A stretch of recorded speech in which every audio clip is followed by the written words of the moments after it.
নাম্বৰপাৰাত মুখ্যমন্ত্ৰীৰ পকীপথ নিৰ্মাণ আঁচনিৰ পথ নিৰ্মাণত ব্যাপক অনিয়মৰ অভিযোগ স্থানীয় ৰাইজৰ। নাম্বৰপাৰাৰ পৰা ৰঙাপানী লৈ চলি থকা ৰাস্তাৰ কাম নিম্নমানৰ হোৱাৰ অভিযোগ। ৰাস্তাৰ মাজত পুখুৰী সদৃশ গাঁত। বঙাইগাঁও জিলাৰ বঙাইগাঁও লোক নিৰ্মাণ বিভাগৰ অন্তৰ্গত নাম্বৰপাৰাত মুখ্যমন্ত্ৰীৰ পকীপথ নিৰ্মাণৰ আঁচনিৰ 2022-23 বিত্তীয় বৰ্ষৰ অধীনত চলি থকা কামত ব্যাপক অনিয়ম সংঘটিত হোৱাৰ অভিযোগ উত্থাপন কৰিছে স্থানীয় ৰাইজে। ৰাস্তাত পৰ্যাপ্ত পৰিমাণে সামগ্ৰী ব্যৱহাৰ নকৰাৰ অভিযোগ। স্থানীয় ৰাইজৰ অভিযোগ অনুসৰি পৰ্যাপ্ত পৰিমাণে ৰাস্তাৰ কাষেৰে বান্ধ নিদিয়াৰ বাবে বৰষুণৰ ফলত ৰাস্তাৰ মাটি ধুই বৃহৎ গাঁতৰ সৃষ্টি হৈছে, যাৰ বাবে যাতায়াতৰ ক্ষেত্ৰত চৰম অসুবিধাত ভুগিছে পথচাৰীসকল। নিৰ্মাণৰ পূৰ্বে এইদৰে ৰাস্তা খহি পৰাৰ বাবে দুখন গাড়ী ক্ৰছ হ'ব নোৱাৰে। ৰাস্তাৰ তলৰ পৰা জিঅ' বেগ ব্যৱহাৰ নকৰি ওপৰে দুই এটা বেগ ব্যৱহাৰ কৰাৰ বাবে মাটিৰ লগতে জিঅ' বেগবোৰ স্বকীয়ভাৱে ৰাস্তাৰ কাষতেই গাঁতত পৰি গৈছে। কেৱল নাম মাত্ৰ ব্যৱহাৰ কৰা জিঅ' বেগবোৰে কোনো কামত অহা নাই। নিৰ্মাণৰ পূৰ্বে জিঅ' বেগবোৰ খহি যোৱাৰ বাবে স্থানীয় ৰাইজৰ ক্ষোভ। ৰাস্তাখনৰ সঠিক তদন্ত কৰি বিহিত ব্যৱস্থা লোৱাৰ বাবে বিভাগীয় কৰ্তৃপক্ষক ডাক স্থানীয় ৰাইজে। মুখ্যমন্ত্ৰী দুৰ্নীতি শূন্য সহনশীল ভেঙুচালী কাৰ বলত বলীয়মান হৈ ঠিকাদাৰ কনকেশ দাসে এইদৰে কাম কৰিবলৈ লৈছে, সেয়া বৰ্তমান সময়ত এক ডাঙৰ প্ৰশ্ন হৈ পৰিছে। আসলতে কথা হল যে এই নাম্বাৰপাৰা চাৰিআলিটো একদম লাংলালৈ আমাৰ এইখন ৰাস্তা মুখ্য ৰাস্তা। তাৰমানে ৰাস্তা নোহোৱাৰ আগতে অতিকৈ মানে যিবিলাক সৰু বৰ ডাঙৰ গাড়ীবিলাক ইয়াতে ৰাস্তায় চলাচল কৰে, কিন্তু আমি দেখা পাইছোঁ যে ঠিকাদাৰ বৰপেটাৰ কনেকশ্যন ডেকা নামৰ ঠিকাদাৰজনে এনেকা চতুৰালি কৰিছে আমাৰ এই ৰাস্তালৈ। মানে ঠিকাদাৰে জিঅ' বেগ দিয়াৰ কথা তাতে দিয়া নাই, আৰু য'ত নিদিয়াৰ কথা তাতে মানে জিঅ' বেগ দি মানে ৰাস্তাটো মানে বেয়া কৰি পেলাইছে। বালি মাটিৰ ওপৰত মানে জিঅ' বেগ দিছে, তলফালে মানে জিঅ' বেগবিলাক জ্বলি খহি গৈছে।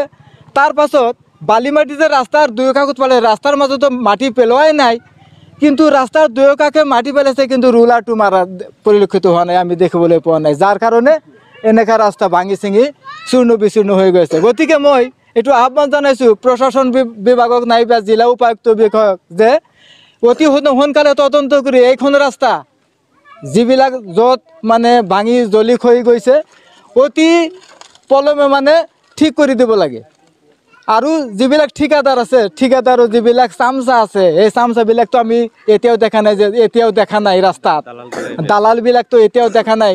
আৰু ঠিকাদাৰে কৰে কি 200-500 টকা দি সেই দালালবিলাক মানে মেনেজ কৰি মানে ৰাস্তাটো ক্লিয়াৰ কৰি গৈছে, কাম কৰি গৈছে। এতিয়া ৰাস্তা এই যে বৰষুণ গ'ল, বানপানী হৈ গ'ল, এটা দালালক আমি এই ৰাস্তাত দেখা নাই। প্লাছ কি ঠিকাদাৰৰ যিবিলাক মুহুৰি চুহুৰি আছে এইবিলাকো এটাত আমি দেখিবলৈ পৰিলক্ষিত হোৱা নাই। এতিয়া জিলা প্ৰশাসক মানে এইটো মানে আহ্বান জনাইছোঁ যে এই ৰাস্তাখিনি তদন্ত কৰি মানে আমাৰ যিটো ৰাস্তা যাতায়াতৰ ব্যৱস্থা কৰি দিয়ে যেন, এইখিনি মোৰ কথা। য'ত জিঅ' বেগ দিব লাগে তাতে দিয়া নাই। একাংশ কিছুমান দালালৰ জৰিয়তে ঠিকাদাৰে কাম কৰাই ৰাস্তাটোৰ এনেকুৱা অৱস্থা হৈছে। গতিকে ইয়াতে টোটেলি বালি মাটি পেলাইছে, যদিও বালি মাটি পেলাইছে জিঅ' বেগ দি বান্ধটো দি দিলে কিজানি ৰাস্তাটো ঠিক থাকিলে হয়। এতিয়া জিঅ' বেগ দি বান্ধ দিয়া নাই, য'তে বান্ধ দিব লাগে তাতে দিয়া নাই, যিগিলা জাগাত বান্ধ দিব নালাগে জিঅ' বেগৰ তাতে দি থৈ দিছে। ইয়াতে চাওক কেনেকুৱা অৱস্থা হৈ গৈছে। 4চকীয়া গাড়ী যাব নোৱাৰা হৈছে, বাইক লৈ যাব নোৱাৰা হৈছে, এনেকুৱা অৱস্থা হৈছে। গতিকে ঠিকাদাৰক অনুৰোধ জনাওঁ, সি নিজে আহি প্ৰত্যক্ষভাৱে চাই কেনেকে কাম কৰিব লাগে দেখুৱাই দিলে হ'ল। আৰম্ভ হোৱাতে দুৰ্নীতি আৰম্ভ হৈছে। মানে দুনিয়াৰ বালি মাটি পেলাইছে আৰু তাতে মানে অলপ বৰষুণতে মানে জহি খহি যায়। ইয়াতে আৰু মানে যেনেকে জিঅ' বেগ দি বান্ধ দিব লাগিছিল তেনেকে দিয়া নাই। জিলা প্ৰশাসনক অনুৰোধ জনাওঁ, মানে ৰাস্তাটো চাই মেলি অলপ আমাৰ যাতায়াতৰ কাৰণে সুবিধা কৰি দিব লাগে। কুকিলাৰ পৰা মুনছে আলীৰ ৰিপৰ্ট, এনি লাইভ।